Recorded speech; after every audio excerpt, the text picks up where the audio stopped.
In the summer of 2011, researchers uncovered a very large and unusual object deep in the Baltic Sea.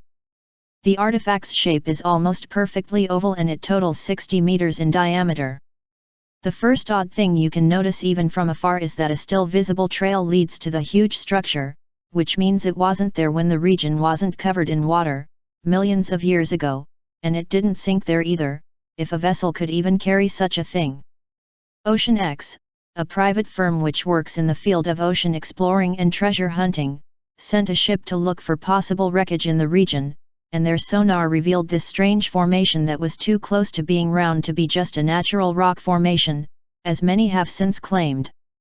The crew claim that when in proximity to the UFO, especially when directly above it, most of the electric devices on board were instantly turned off.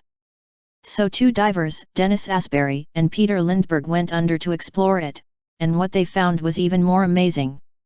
Not only did they see the trail, but the large object had very straight and smooth walls and a stairway leading to the top platform. Also, they discovered a sort of an entrance of surprisingly symmetric oval shape. The surface is cracked. 3 is a black material that fills the cracks, but we are unsure what this material is, Peter Lindbergh declared in an interview with Fox News. In 20 years of work in the field, the two divers had never seen such a thing. It was the length of a commercial airliner, and the trail leading toward it gives hints of a possible crash and skid along the sea floor. Sediments gathered from the object's surface could be dated to more than 14,000 years ago, which led historians to believe we're dealing with another advanced ancient civilizations, such as the Sumerians or the Incas. On the surface, the explorers have also reported seeing carvings like shapes they say don't appear to be natural.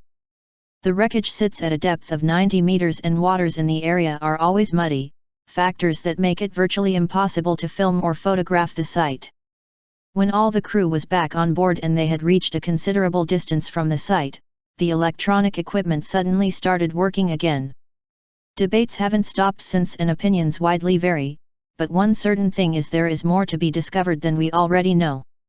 Also, there is much more we could know from what was already discovered, because the television company that provided the funds for the expedition wouldn't allow any members of the crew to disclose more than they have to the public.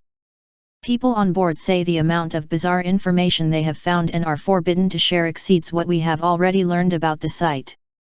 Now OceanX awaits further funding in order to conduct more research and possibly retract more evidence, but we highly doubt they will get any if they didn't by now, which leads us to believe we're dealing with more than just an aesthetic rock formation, and somebody doesn't want us to know. I wonder if there's any scuba diving in Latvia.